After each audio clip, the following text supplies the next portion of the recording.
शीघ्र धन प्राप्ति के लिए भगवान कुबेर का 5 नाम वाला सिद्ध मंत्र सुनकर एक बार भी बोल दिया तो कुबेर का खजाना आपको मिल जाएगा। क्या कभी आपने सोचा है कि बिना किसी बड़ी पूजा किए, बिना कोई लंबा अनुष्ठान किए, अगर सिर्फ 5 मंत्र सुनकर बोलने पर जीवन की आर्थिक तंगी को तोड़ दे तो आपको कैसा लगेगा? आज हम आपके समक्ष भगवान कुबेर का वो 5 नामों वाला सिद्ध मंत्र उच्चारण पाठ के माध्यम से प्रस्तुत करने जा रहा हूँ, जिसे बस एक बार भी सुनकर बोल दिया तो कुबेर देव का खजाना आपको मिल जाएगा। यानी रोज आपको करोड़ों का धन दौलत प्राप्त होगा भक्तों, क्योंकि ये मंत्र कोई साधारण मंत्र नहीं है। यह तंत्र यंत्र और स्वयं सिद्ध प्रभाव से युक्त सिद्ध मंत्र है जो धन का प्रवाह आपके जीवन में खोल सकता है। जब यह मंत्र आपकी जुबान से निकलेगा तो कुबेर देवता, जो स्वयं धन के अधिपति हैं, आपके दरवाजे पर स्वर्ण वर्षा लेकर आएंगे भक्तों। इसके लिए आप नियम अनुसार इतना जरूर करें, भगवान कुबेर का ध्यान करते हुए अपने जीवन को धन दौलत से परिपूर्ण रखने और सभी मनोकामनाओं को पूर्ण करने की विनती। कुबेर जी से करते हुए मंत्र उच्चारण पाठ को संख्या के अनुसार पूरा 108 बार जरूर सुने और साथ में आप भी मंत्र को बोलकर दोहराएं। भगवान कुबेर बहुत जल्द आपका जीवन धन दौलत से भर देंगे भक्तों। सच्चे मन से पूरा श्रवण करें और अपना जीवन खुशहाल बनाएं।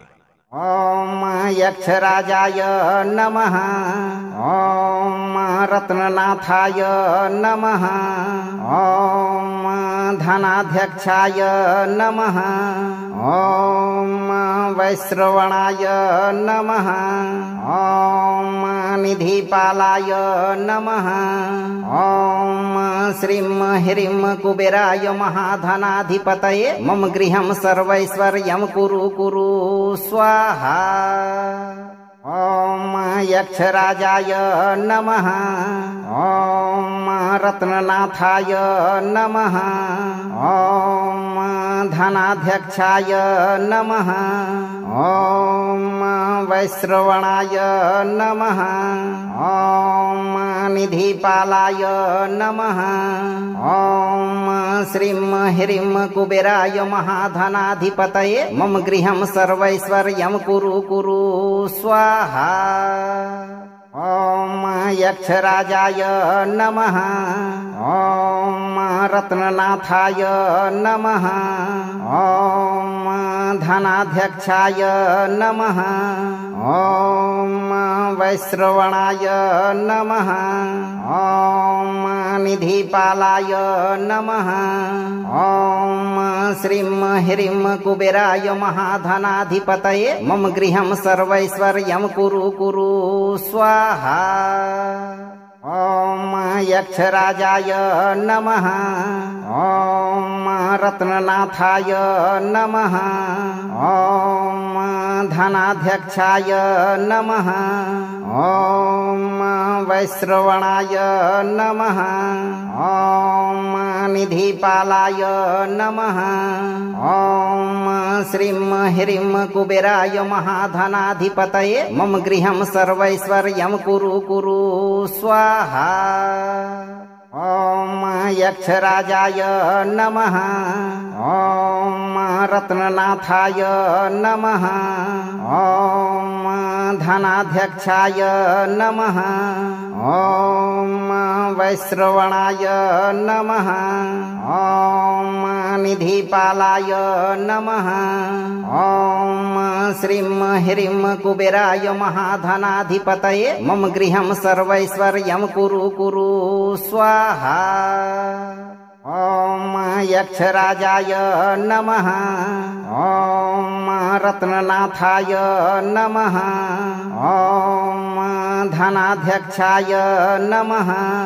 ओम वैश्रवणाय नमः। ओम निधिपालाय नमः। ओम श्रीं ह्रीं कुबेराय महाधनाधिपतये मम गृहं सर्वैश्वर्यं कुरु कुरु स्वाहा। ओम यक्षराजाय नमः। ओम रत्ननाथाय नमः।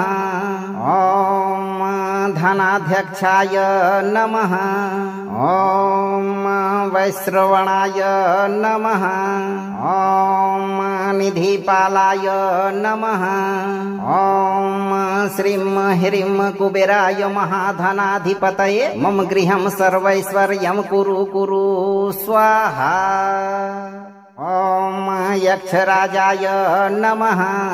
ओम रत्ननाथाय नमः। ॐ धनाध्यक्षाय नमः। ॐ वैश्रवणाय नमः। ॐ निधिपालाय नमः। ॐ श्रीं ह्रीं कुबेराय महाधनाधिपतये मम गृहं सर्वैश्वर्यं कुरु कुरु स्वाहा। ॐ यक्षराजाय नमः। ॐ रत्ननाथाय नमः।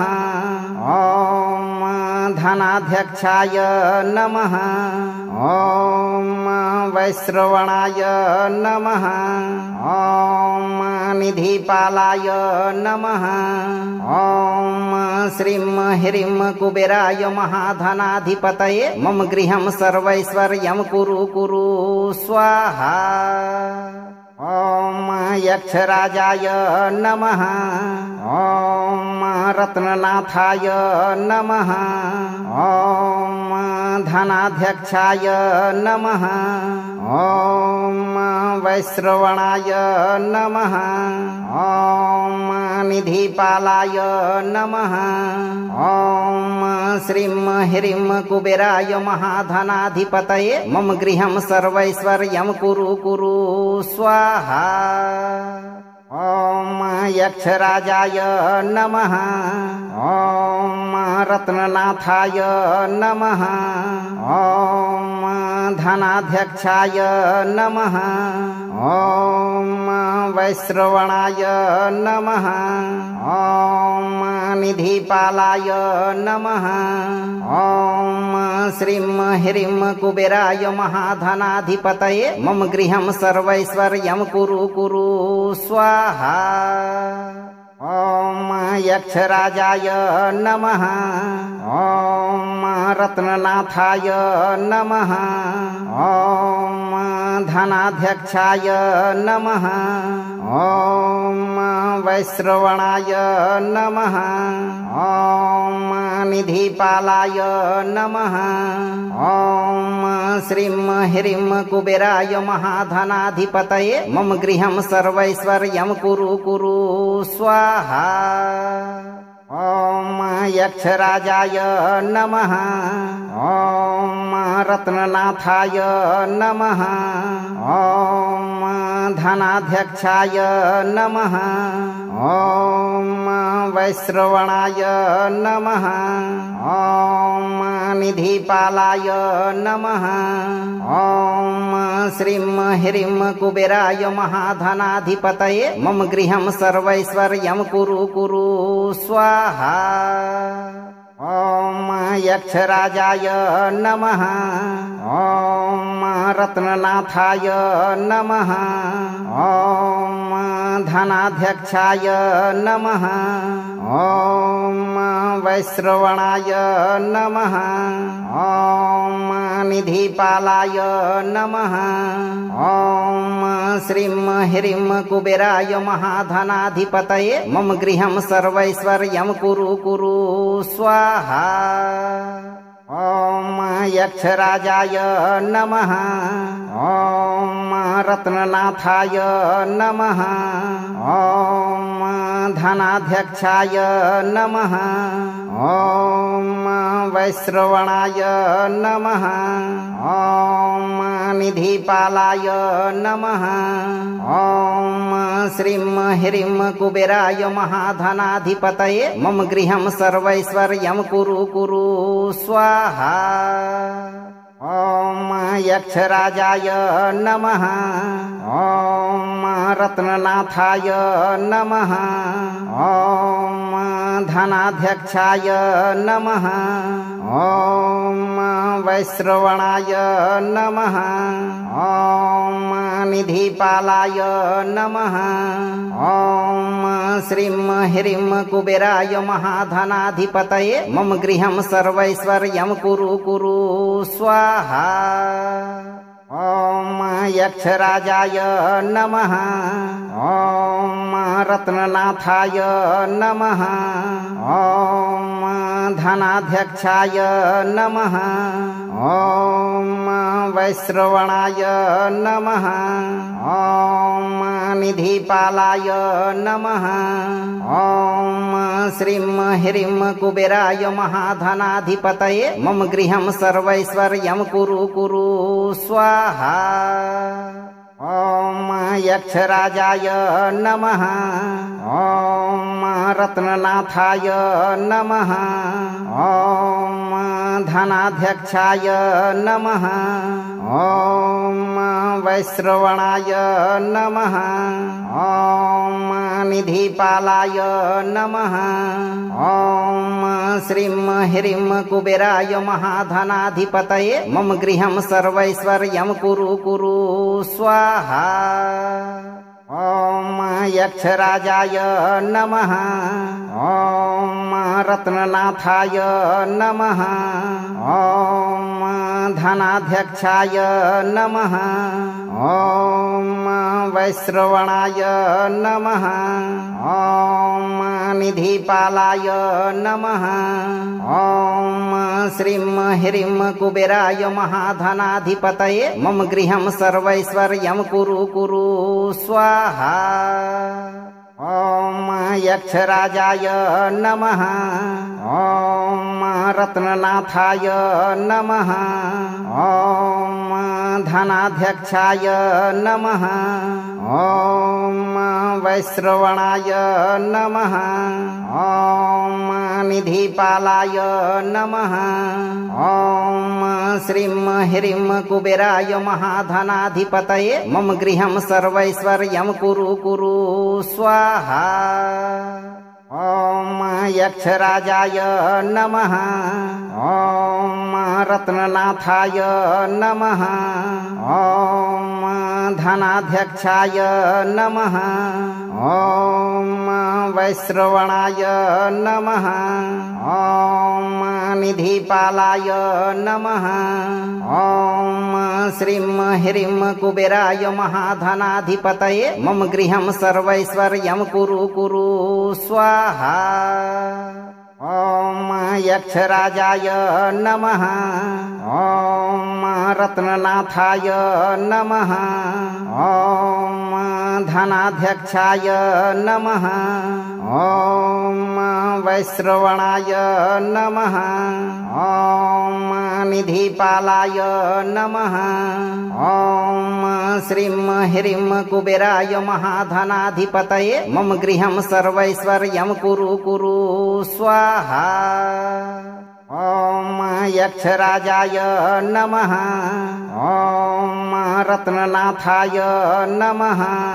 ॐ धनाध्यक्षाय नमः। ॐ वैश्रवणाय नमः। ॐ निधिपालाय नमः। ॐ श्रीं ह्रीं कुबेराय महाधनाधिपतये मम गृहं सर्वैश्वर्यं कुरु कुरु स्वाहा। ॐ यक्षराजाय नमः। ॐ रत्ननाथाय नमः। ॐ धनाध्यक्षाय नमः। ॐ वैश्रवणाय नमः। ॐ निधिपालाय नमः।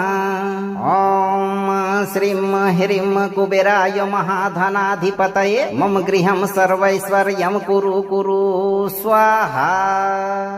ॐ यक्षराजाय नमः। ॐ रत्ननाथाय नमः। ॐ धनाध्यक्षाय नमः। ॐ वैश्रवणाय नमः। ॐ निधिपालाय नमः।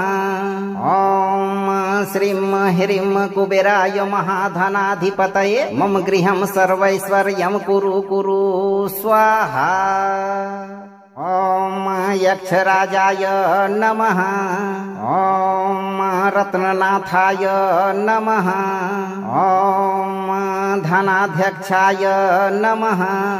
ॐ वैश्रवणाय नमः। ॐ निधिपालाय नमः। ॐ श्रीं ह्रीं कुबेराय महाधनाधिपतये मम गृहं सर्वैश्वर्यं कुरु कुरु स्वाहा। ॐ यक्षराजाय नमः। ॐ रत्ननाथाय नमः। ॐ धनाध्यक्षाय नमः। ॐ वैश्रवणाय नमः। ॐ निधिपालाय नमः। ॐ श्रीं ह्रीं कुबेराय महाधनाधिपतये मम गृहं सर्वैश्वर्यं कुरु कुरु स्वाहा। ॐ यक्षराजाय नमः। ॐ रत्ननाथाय नमः। ॐ धनाध्यक्षाय नमः। ॐ वैश्रवणाय नमः।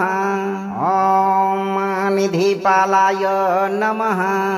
ॐ श्रीं ह्रीं कुबेराय महाधनाधिपतये मम गृहं सर्वैश्वर्यं कुरु कुरु स्वाहा। ॐ यक्षराजाय नमः। ॐ रत्ननाथाय नमः। ॐ धनाध्यक्षाय नमः। ॐ वैश्रवणाय नमः। ॐ निधिपालाय नमः। ॐ श्रीं ह्रीं कुबेराय महाधनाधिपतये मम गृहं सर्वैश्वर्यं कुरु कुरु स्वाहा। ॐ यक्षराजाय नमः।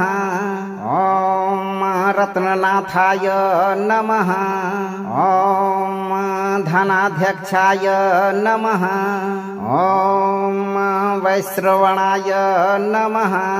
ॐ निधिपालाय नमः। ॐ श्रीं ह्रीं कुबेराय महाधनाधिपतये मम गृहं सर्वैश्वर्यं कुरु कुरु स्वाहा। ॐ यक्षराजाय नमः। ॐ रत्ननाथाय नमः। ॐ धनाध्यक्षाय नमः। ॐ वैश्रवणाय नमः। ॐ निधिपालाय नमः। ॐ श्रीं ह्रीं कुबेराय महाधनाधिपतये मम गृहं सर्वैश्वर्यं कुरु कुरु स्वाहा। ॐ यक्षराजाय नमः। ॐ रत्ननाथाय नमः। ॐ धनाध्यक्षाय नमः। ॐ वैश्रवणाय नमः। ॐ निधिपालाय नमः। ॐ श्रीं ह्रीं कुबेराय महाधनाधिपतये मम गृहं सर्वैश्वर्यं कुरु कुरु स्वाहा। ॐ यक्षराजाय नमः। ॐ रत्ननाथाय नमः। ॐ धनाध्यक्षाय नमः। ॐ वैश्रवणाय नमः। ॐ निधिपालाय नमः। ॐ श्रीं ह्रीं कुबेराय महाधनाधिपतये मम गृहं सर्वैश्वर्यं कुरु कुरु स्वाहा। ॐ यक्षराजाय नमः। ॐ रत्ननाथाय नमः। ॐ धनाध्यक्षाय नमः। ॐ वैश्रवणाय नमः। ॐ निधिपालाय नमः। ॐ श्रीं ह्रीं कुबेराय महाधनाधिपतये मम गृहं सर्वैश्वर्यं कुरु कुरु स्वाहा। ॐ यक्षराजाय नमः। ॐ रत्ननाथाय नमः। ॐ धनाध्यक्षाय नमः। ॐ वैश्रवणाय नमः। ॐ निधिपालाय नमः। ॐ श्रीं ह्रीं कुबेराय महाधनाधिपतये मम गृहं सर्वैश्वर्यं कुरु कुरु स्वाहा। ॐ यक्षराजाय नमः। ॐ रत्ननाथाय नमः। ॐ धनाध्यक्षाय नमः। ॐ वैश्रवणाय नमः। ॐ निधिपालाय नमः। ॐ श्रीं ह्रीं कुबेराय महाधनाधिपतये मम गृहं सर्वैश्वर्यं कुरु कुरु स्वाहा। ॐ यक्षराजाय नमः। ॐ रत्ननाथाय नमः। ॐ धनाध्यक्षाय नमः। ॐ वैश्रवणाय नमः। ॐ निधिपालाय नमः। ॐ श्रीं ह्रीं कुबेराय महाधनाधिपतये मम गृहं सर्वैश्वर्यं कुरु कुरु स्वाहा। ॐ यक्षराजाय नमः। ॐ रत्ननाथाय नमः। ॐ धनाध्यक्षाय नमः। ॐ वैश्रवणाय नमः। ॐ निधिपालाय नमः। ॐ श्रीं ह्रीं कुबेराय महाधनाधिपतये मम गृहं सर्वैश्वर्यं कुरु कुरु स्वाहा। ॐ यक्षराजाय नमः। ॐ रत्ननाथाय नमः। ॐ धनाध्यक्षाय नमः। ॐ वैश्रवणाय नमः। ॐ निधिपालाय नमः। ॐ श्रीं ह्रीं कुबेराय महाधनाधिपतये मम गृहं सर्वैश्वर्यं कुरु कुरु स्वाहा। ॐ यक्षराजाय नमः। ॐ रत्ननाथाय नमः। ॐ धनाध्यक्षाय नमः। ॐ वैश्रवणाय नमः। ॐ निधिपालाय नमः। ॐ श्रीं ह्रीं कुबेराय महाधनाधिपतये मम गृहं सर्वैश्वर्यं कुरु कुरु स्वाहा। ॐ यक्षराजाय नमः। ॐ रत्ननाथाय नमः। ॐ धनाध्यक्षाय नमः। ॐ वैश्रवणाय नमः। ॐ निधिपालाय नमः। ॐ श्रीं ह्रीं कुबेराय महाधनाधिपतये मम गृहं सर्वैश्वर्यं कुरु कुरु स्वाहा। ॐ यक्षराजाय नमः। ॐ रत्ननाथाय नमः। ॐ धनाध्यक्षाय नमः। ॐ वैश्रवणाय नमः। ॐ निधिपालाय नमः। ॐ श्रीं ह्रीं कुबेराय महाधनाधिपतये मम गृहं सर्वैश्वर्यं कुरु कुरु स्वाहा। ॐ यक्षराजाय नमः। ॐ रत्ननाथाय नमः। ॐ धनाध्यक्षाय नमः। ॐ वैश्रवणाय नमः। ॐ निधिपालाय नमः। ॐ श्रीं ह्रीं कुबेराय महाधनाधिपतये मम गृहं सर्वैश्वर्यं कुरु कुरु स्वाहा। ॐ यक्षराजाय नमः। ॐ रत्ननाथाय नमः। ॐ धनाध्यक्षाय नमः। ॐ वैश्रवणाय नमः। ॐ निधिपालाय नमः। ॐ श्रीं ह्रीं कुबेराय महाधनाधिपतये मम गृहं सर्वैश्वर्यं कुरु कुरु स्वाहा। ॐ यक्षराजाय नमः। ॐ रत्ननाथाय नमः। ॐ धनाध्यक्षाय नमः। ॐ वैश्रवणाय नमः। ॐ निधिपालाय नमः। ॐ श्रीं ह्रीं कुबेराय महाधनाधिपतये मम गृहं सर्वैश्वर्यं कुरु कुरु स्वाहा। ॐ यक्षराजाय नमः। ॐ रत्ननाथाय नमः। ॐ धनाध्यक्षाय नमः। ॐ वैश्रवणाय नमः। ॐ निधिपालाय नमः। ॐ श्रीं ह्रीं कुबेराय महाधनाधिपतये मम गृहं सर्वैश्वर्यं कुरु कुरु स्वाहा। ॐ यक्षराजाय नमः। ॐ रत्ननाथाय नमः। ॐ धनाध्यक्षाय नमः। ॐ वैश्रवणाय नमः। ॐ निधिपालाय नमः। ॐ श्रीं ह्रीं कुबेराय महाधनाधिपतये मम गृहं सर्वैश्वर्यं कुरु कुरु स्वाहा।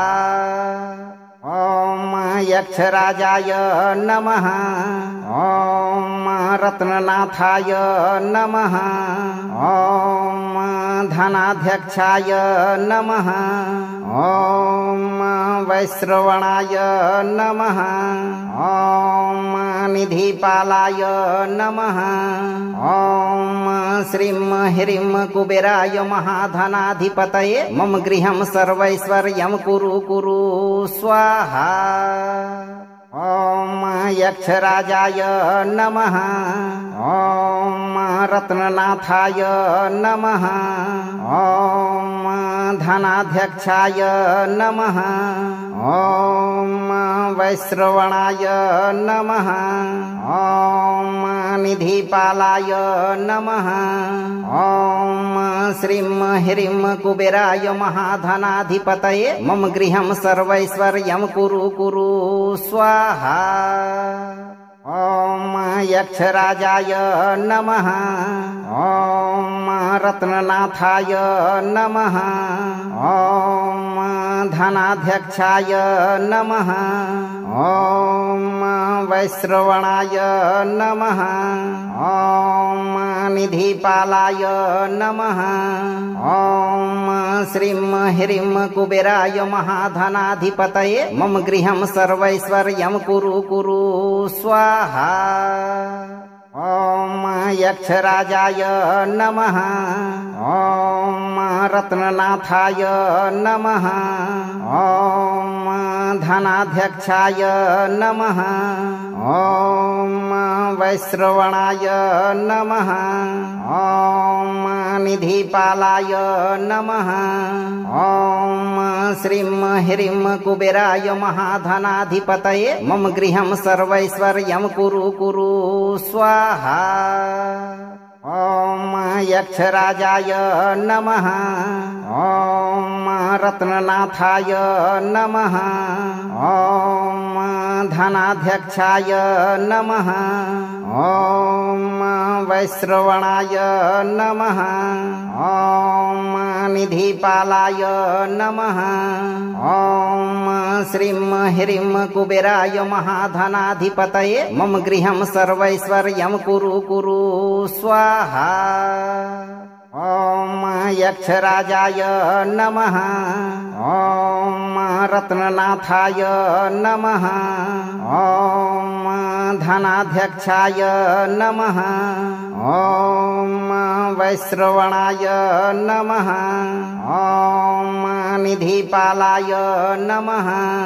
ॐ श्रीं ह्रीं कुबेराय महाधनाधिपतये मम गृहं सर्वैश्वर्यं कुरु कुरु स्वाहा। ॐ यक्षराजाय नमः। ॐ रत्ननाथाय नमः। ॐ धनाध्यक्षाय नमः। ॐ वैश्रवणाय नमः। ॐ निधिपालाय नमः। ॐ श्रीं ह्रीं कुबेराय महाधनाधिपतये मम गृहं सर्वैश्वर्यं कुरु कुरु स्वाहा। ॐ यक्षराजाय नमः। ॐ रत्ननाथाय नमः। ॐ धनाध्यक्षाय नमः। ॐ वैश्रवणाय नमः। ॐ निधिपालाय नमः। ॐ श्रीं ह्रीं कुबेराय महाधनाधिपतये मम गृहं सर्वैश्वर्यं कुरु कुरु स्वाहा। ॐ यक्षराजाय नमः। ॐ रत्ननाथाय नमः। ॐ धनाध्यक्षाय नमः। ॐ वैश्रवणाय नमः। ॐ निधिपालाय नमः। ॐ श्रीं ह्रीं कुबेराय महाधनाधिपतये मम गृहं सर्वैश्वर्यं कुरु कुरु स्वाहा। ॐ यक्षराजाय नमः। ॐ रत्ननाथाय नमः। ॐ धनाध्यक्षाय नमः। ॐ वैश्रवणाय नमः। ॐ निधिपालाय नमः। ॐ श्रीं ह्रीं कुबेराय महाधनाधिपतये मम गृहं सर्वैश्वर्यं कुरु कुरु स्वाहा। ॐ यक्षराजाय नमः। ॐ रत्ननाथाय नमः। ॐ धनाध्यक्षाय नमः। ॐ वैश्रवणाय नमः। ॐ निधिपालाय नमः। ॐ श्रीं ह्रीं कुबेराय महाधनाधिपतये मम गृहं सर्वैश्वर्यं कुरु कुरु स्वाहा। ॐ यक्षराजाय नमः। ॐ रत्ननाथाय नमः। ॐ धनाध्यक्षाय नमः। ॐ वैश्रवणाय नमः। ॐ निधिपालाय नमः। ॐ श्रीं ह्रीं कुबेराय महाधनाधिपतये मम गृहं सर्वैश्वर्यं कुरु कुरु स्वाहा। ॐ यक्षराजाय नमः। ॐ रत्ननाथाय नमः। ॐ धनाध्यक्षाय नमः। ॐ वैश्रवणाय नमः। ॐ निधिपालाय नमः।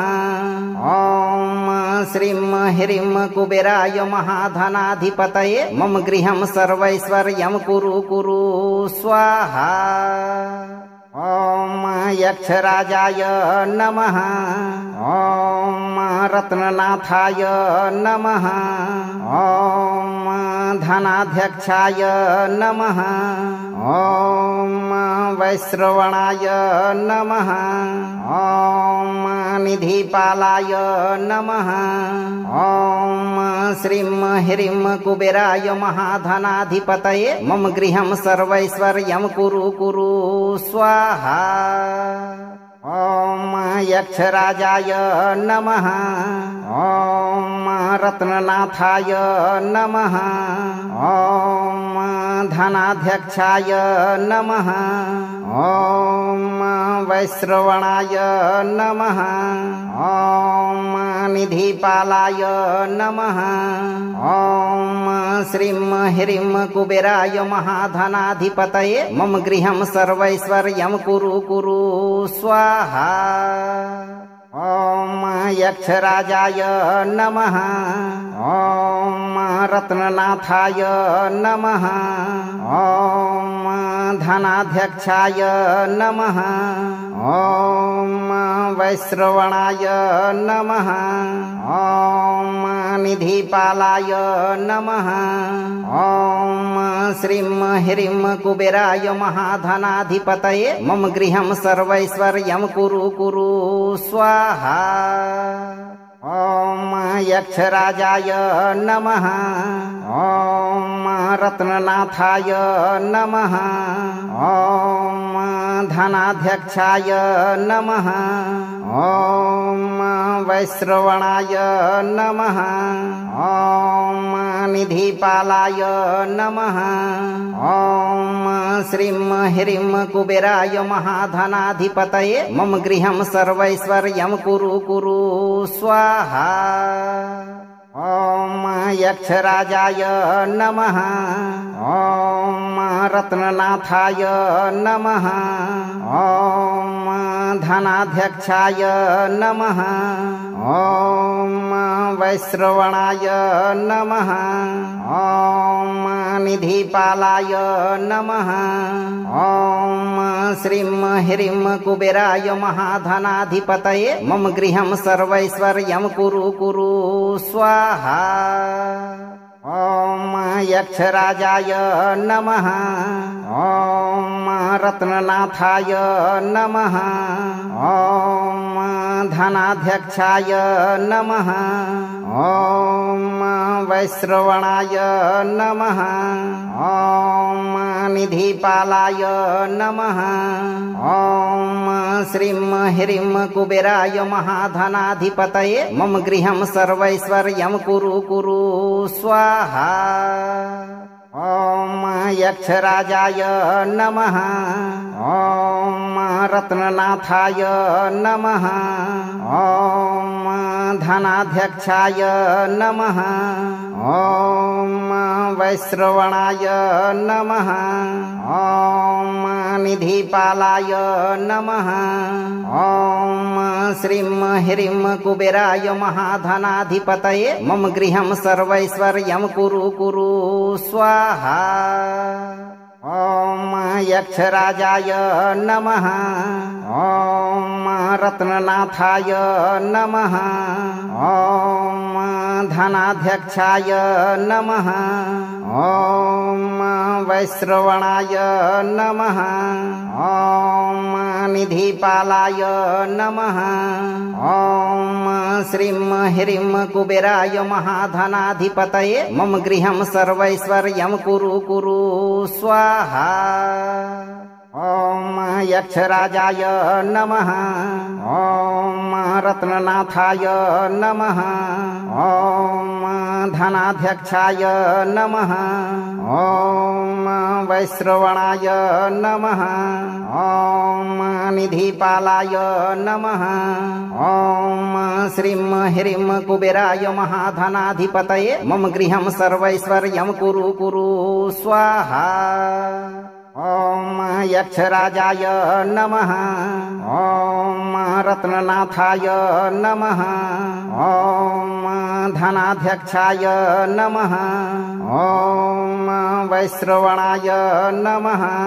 ॐ निधिपालाय नमः।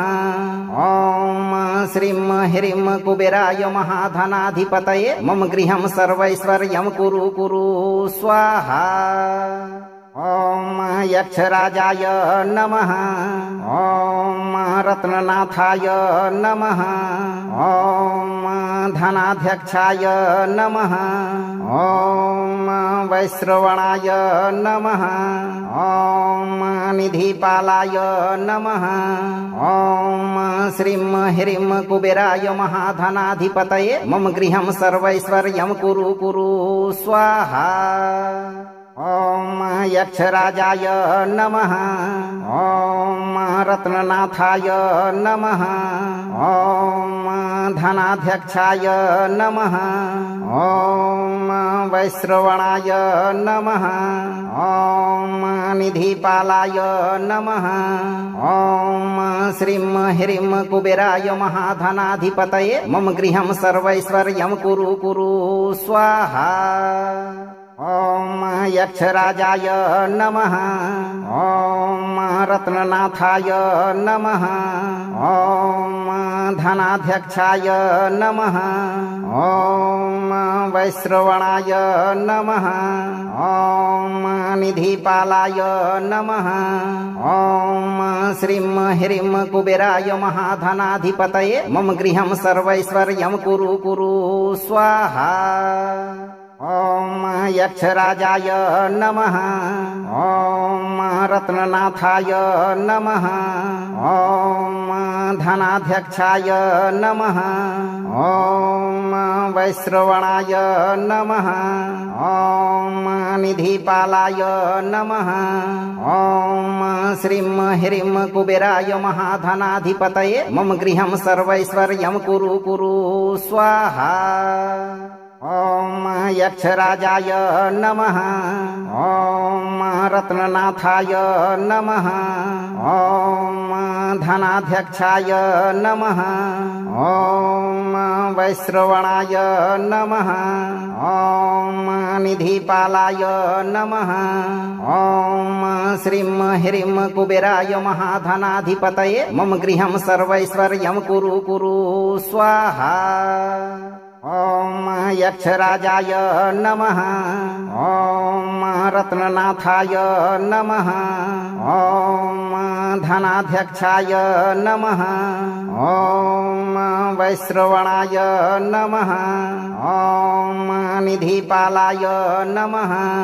ॐ श्रीं ह्रीं कुबेराय महाधनाधिपतये मम गृहं सर्वैश्वर्यं कुरु कुरु स्वाहा। ॐ यक्षराजाय नमः। ॐ रत्ननाथाय नमः। ॐ धनाध्यक्षाय नमः। ॐ वैश्रवणाय नमः। ॐ निधिपालाय नमः। ॐ श्रीं ह्रीं कुबेराय महाधनाधिपतये मम गृहं सर्वैश्वर्यं कुरु कुरु स्वाहा।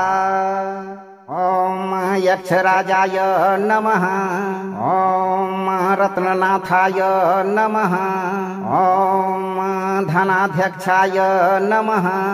ॐ वैश्रवणाय नमः। ॐ निधिपालाय नमः। ॐ श्रीं ह्रीं कुबेराय महाधनाधिपतये मम गृहं सर्वैश्वर्यं कुरु कुरु स्वाहा। ॐ यक्षराजाय नमः। ॐ रत्ननाथाय नमः। ॐ धनाध्यक्षाय नमः। ॐ वैश्रवणाय नमः। ॐ निधिपालाय नमः। ॐ श्रीं ह्रीं कुबेराय महाधनाधिपतये मम गृहं सर्वैश्वर्यं कुरु कुरु स्वाहा। ॐ यक्षराजाय नमः। ॐ रत्ननाथाय नमः। ॐ धनाध्यक्षाय नमः।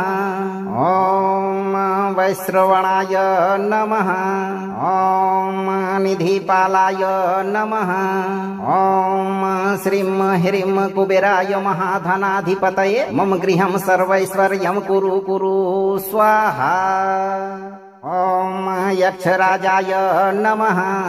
ॐ रत्ननाथाय नमः। ॐ धनाध्यक्षाय नमः। ॐ वैश्रवणाय नमः। ॐ निधिपालाय नमः। ॐ श्रीं ह्रीं कुबेराय महाधनाधिपतये मम गृहं सर्वैश्वर्यं कुरु कुरु स्वाहा। ॐ यक्षराजाय नमः।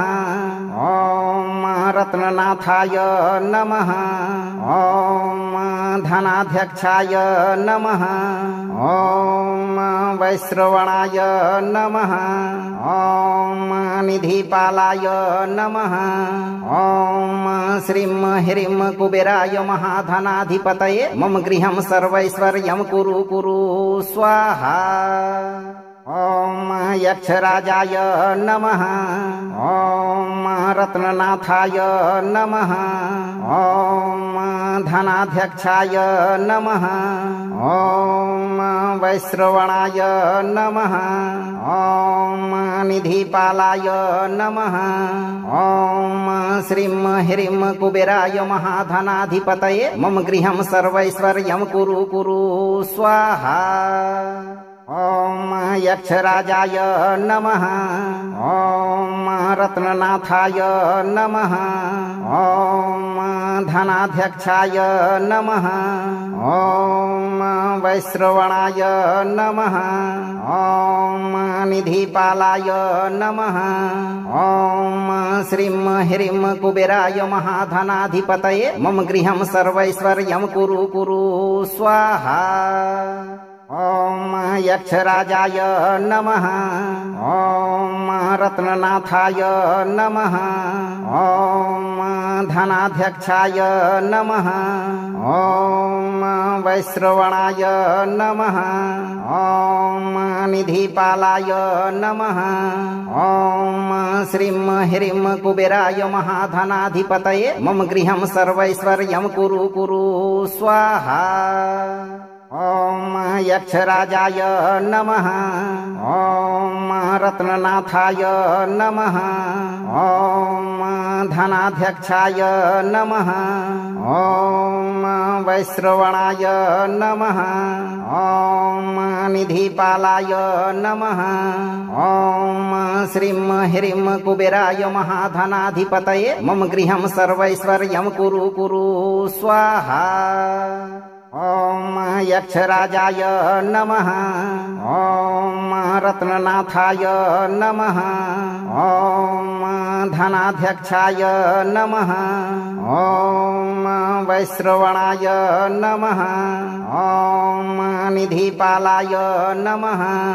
ॐ श्रीं ह्रीं कुबेराय महाधनाधिपतये मम गृहं सर्वैश्वर्यं कुरु कुरु स्वाहा। ॐ यक्षराजाय नमः। ॐ रत्ननाथाय नमः। ॐ धनाध्यक्षाय नमः।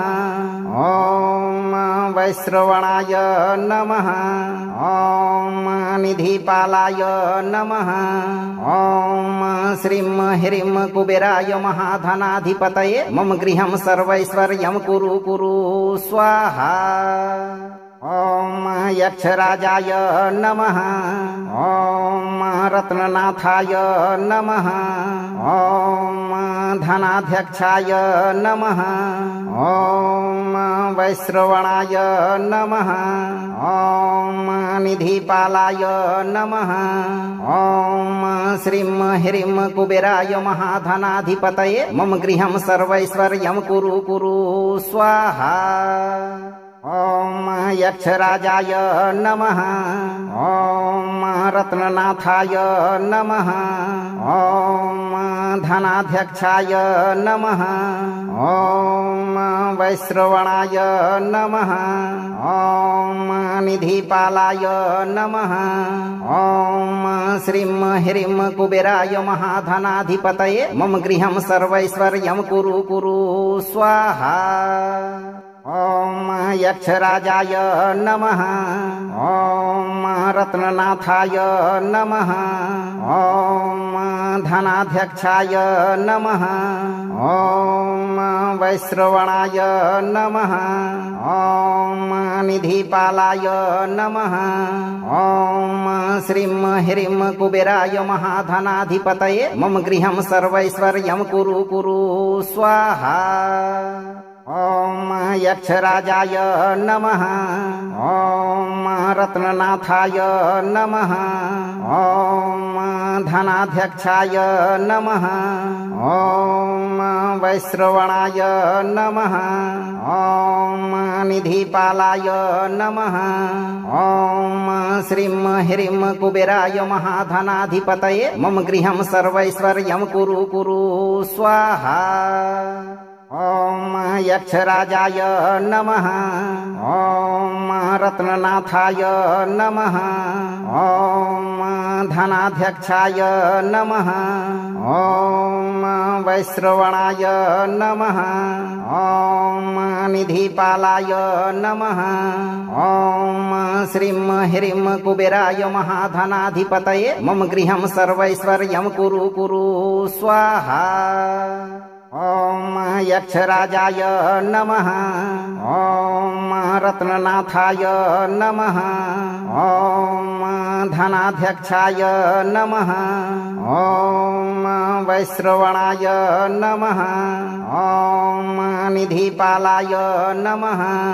ॐ श्रीं ह्रीं कुबेराय महाधनाधिपतये मम गृहं सर्वैश्वर्यं कुरु कुरु स्वाहा। ॐ यक्षराजाय नमः। ॐ रत्ननाथाय नमः। ॐ धनाध्यक्षाय नमः। ॐ वैश्रवणाय नमः। ॐ निधिपालाय नमः। ॐ श्रीं ह्रीं कुबेराय महाधनाधिपतये मम गृहं सर्वैश्वर्यं कुरु कुरु स्वाहा। ॐ यक्षराजाय नमः। ॐ रत्ननाथाय नमः। ॐ धनाध्यक्षाय नमः। ॐ वैश्रवणाय नमः। ॐ निधिपालाय नमः। ॐ श्रीं ह्रीं कुबेराय महाधनाधिपतये मम गृहं सर्वैश्वर्यं कुरु कुरु स्वाहा। ॐ यक्षराजाय नमः। ॐ रत्ननाथाय नमः। ॐ धनाध्यक्षाय नमः। ॐ वैश्रवणाय नमः। ॐ निधिपालाय नमः। ॐ श्रीं ह्रीं कुबेराय महाधनाधिपतये मम गृहं सर्वैश्वर्यं कुरु कुरु स्वाहा। ॐ यक्षराजाय नमः। ॐ रत्ननाथाय नमः। ॐ धनाध्यक्षाय नमः। ॐ वैश्रवणाय नमः। ॐ निधिपालाय नमः। ॐ श्रीं ह्रीं कुबेराय महाधनाधिपतये मम गृहं सर्वैश्वर्यं कुरु कुरु स्वाहा। ॐ यक्षराजाय नमः। ॐ रत्ननाथाय नमः। ॐ धनाध्यक्षाय नमः। ॐ वैश्रवणाय नमः। ॐ निधिपालाय नमः। ॐ श्रीं ह्रीं कुबेराय महाधनाधिपतये मम गृहं सर्वैश्वर्यं कुरु कुरु स्वाहा। ॐ यक्षराजाय नमः। ॐ रत्ननाथाय नमः। ॐ धनाध्यक्षाय नमः। ॐ वैश्रवणाय नमः। ॐ निधिपालाय नमः। ॐ श्रीं ह्रीं कुबेराय महाधनाधिपतये मम गृहं सर्वैश्वर्यं कुरु कुरु स्वाहा। ॐ यक्षराजाय नमः। ॐ रत्ननाथाय नमः। ॐ धनाध्यक्षाय नमः। ॐ वैश्रवणाय नमः। ॐ निधिपालाय नमः। ॐ श्रीं ह्रीं कुबेराय महाधनाधिपतये मम गृहं सर्वैश्वर्यं कुरु कुरु स्वाहा। ॐ यक्षराजाय नमः। ॐ रत्ननाथाय नमः। ॐ धनाध्यक्षाय नमः। ॐ वैश्रवणाय नमः। ॐ निधिपालाय नमः। ॐ श्रीं ह्रीं कुबेराय महाधनाधिपतये मम गृहं सर्वैश्वर्यं कुरु कुरु स्वाहा। ॐ यक्षराजाय नमः। ॐ रत्ननाथाय नमः। ॐ धनाध्यक्षाय नमः। ॐ वैश्रवणाय नमः। ॐ निधिपालाय नमः। ॐ श्रीं ह्रीं कुबेराय महाधनाधिपतये मम गृहं सर्वैश्वर्यं कुरु कुरु स्वाहा। ॐ यक्षराजाय नमः। ॐ रत्ननाथाय नमः। ॐ धनाध्यक्षाय नमः। ॐ वैश्रवणाय नमः।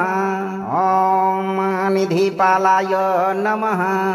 ॐ श्रीं ह्रीं कुबेराय महाधनाधिपतये मम गृहं सर्वैश्वर्यं कुरु कुरु स्वाहा। ॐ यक्षराजाय नमः। ॐ रत्ननाथाय नमः। ॐ धनाध्यक्षाय नमः। ॐ वैश्रवणाय नमः। ॐ निधिपालाय नमः। ॐ श्रीं ह्रीं कुबेराय महाधनाधिपतये मम गृहं सर्वैश्वर्यं कुरु कुरु स्वाहा। ॐ यक्षराजाय नमः। ॐ रत्ननाथाय नमः। ॐ धनाध्यक्षाय नमः। ॐ वैश्रवणाय नमः। ॐ निधिपालाय नमः। ॐ श्रीं ह्रीं कुबेराय महाधनाधिपतये मम गृहं सर्वैश्वर्यं कुरु कुरु स्वाहा। ॐ यक्षराजाय नमः। ॐ रत्ननाथाय नमः। ॐ धनाध्यक्षाय नमः। ॐ वैश्रवणाय नमः। ॐ निधिपालाय नमः। ॐ श्रीं ह्रीं कुबेराय महाधनाधिपतये मम गृहं सर्वैश्वर्यं कुरु कुरु स्वाहा। ॐ यक्षराजाय नमः।